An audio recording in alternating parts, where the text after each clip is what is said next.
Mame Mao Akwaba and found Bragan and Sam TV GHS so wofre me Adwoa searching. Oraya Adomako Befi Ekasadema NPP Amayoko no den sembia to do our His Excellency John Dramani Mahama, a wicked man. Very, very, very, very wicked. I didn't know Royal Adomako can say or Chester Papa. And Yamuna na more opposition, no Chester NPP are by way at the taxes here kun Ghana for no. Now you see, I say with Debbie American Ghana for youth ni bebe na aba na omo internet ne so na omo no ombe use phone nche and on buy internet ne so nche and omo we school so nche into one penda da John Dramani Mahama na membu no omo ehu ne ekọ so na enye this phone omo je ya condom tax no omo je ya dade wo de dokra tax no when it comes to government or impose the taxes egu ne man so a NDC apaye ntimi nyomo mfimo na omo no one of your criminals in taxes on the background you. Some taxes are imposed within their 5 months. Say minority for no crown on when you're the taxes never can you who know the ashim na you to your film. That is NDC for you. NPP for no more your moho be a entering into Ghana for not to say. NDC for so we wicked one or a bomb wedge and a more opposition. NPP for no so way I mean me away I'm a classmate. Jennifer Queen ama one is next time oba be no be we classmate we me the whatever you want mope. Ya Adomako be fi e kire say aban beji akondwa 2025 January we be by this time taxes are cost so taxes kitwa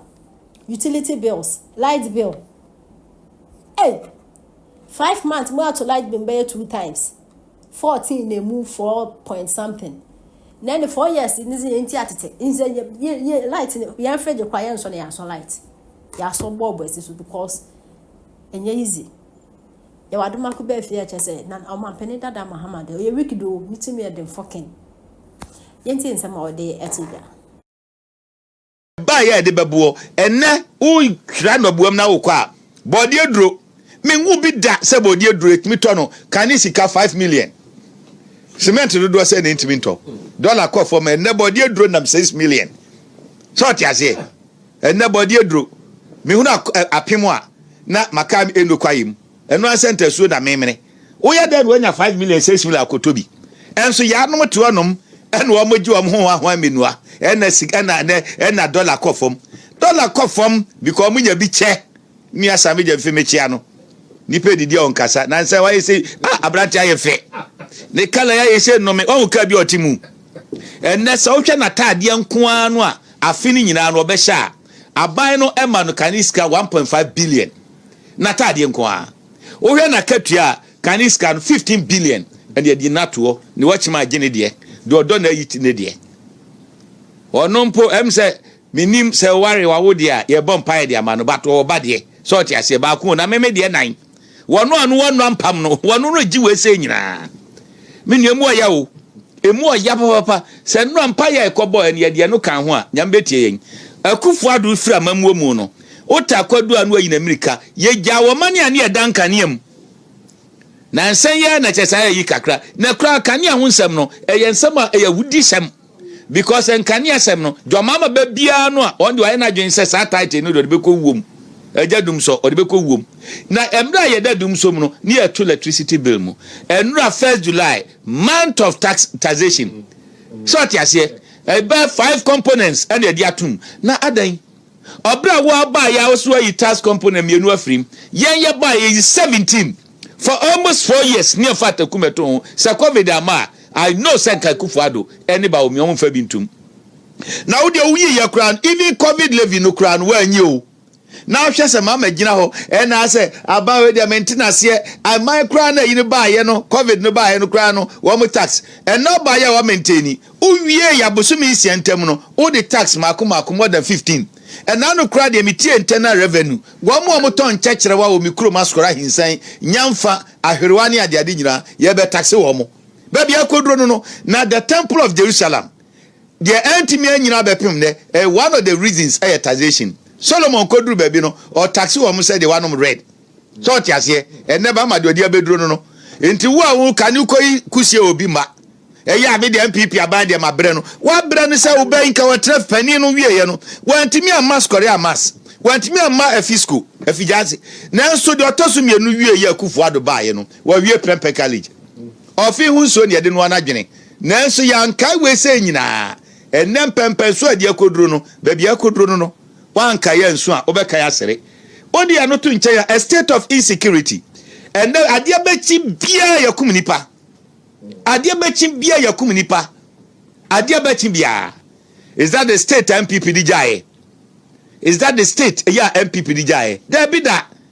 ni enkase sebe bonis for semunko but the rate I cost no mama is interested and is develop penchant for that. So no vampire nyame hwe na mo obetumetuo. So they are not to nchen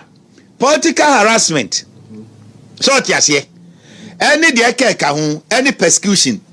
obi a ukopo ewu adraba wo botae ni nyina ne se wo de ekwa bia so oba de obeya ne se obe fight corruption wan kasa no enya se corruption wo ba bi o yewura mama na ankasa a symbol of corruption wonu ani ni padua na wo ye corrupt yenim ne sisi ye etu aba bio no wanka NDC direct o wo say reset sad wo mo baka ni bi no 2008 wo mo say new NDC mebo ana na we wo ba bio no wo say reset o mo de o madane adandantoma o mo ba bia na edidin foforo ya fun bani su news masa onso mbai dia sa kutum enipa na constitutionally mandated institutions aye investigation say we no ma bo man na dia wu opunika ho Bank of Ghana governor oka ho Akuffo nka ho Colizeo da ne do mo nyina ka ho o de oba ya mramu ya si afra bi friends and only prosecute aban se na ni nyehu wagyae wo mo ade action ya wuntumi na ni awu nti enne mo akwachi wuntumi ama na wuntumi atumi am ya nyom ya yeto Ghana fo emumro minim se twibu asia konso otimi bo oto tena Ghana fo anyway it's part of it afedia wunu momunu de atu abene ye de bitum nipa be se 8 wa wunu ya ba sadi nam tamaklo maslo sika wa de koto bank ade a cheno de ka koyi sika na firi ho ye de natum unfortunately sam no America oba ye no ebisuo no manaka ato ebene nka first day ni so de ne beba amfana ama enantita ye nya de atete me so ye atete mintimi sisu dia ba de atete ni say Sanya Kevin Taylor timi ba ha nadwo no wono so timi betra nadwo na ya sade no national security abo no ban na ye de MPP de ade a chen yo sasibi ade a chen yo Furiata ade a chen Addison na minim se bedu adoma ko ba fia enem ko we picture bi nam nkrofo trimoding na sentem a ye to abare na metwam akọ isligo akọ meeting timi duru na former mayor ya obeye NSS boss yo sasibi any gifty oware wo mu mi na sabnes na mayare a afi na yayi a na ja me ye kese ka oh ya nyame adom wa e febra ntwa picture na me ko gina mo fifi sei na me me satu am ko afi de wo ma se mi ko ba ya asem a betuma ye no kre entumi ye no kre ye de me ko gina na se me na me no me she kutupa aja kre modo ja se de we abi si gina no asma so kutupa se ye no kre de amonyere mo nya no mo NDC for okay Jeremiah 4:22 no se me ma ye nkwasiafo oni papa hunim de je boni hunim de oni ateboni ho oti ase obra nkontompo na me de bae Sam George wadan da se Sudanda abrante hwe waboba ye hyehyem sei so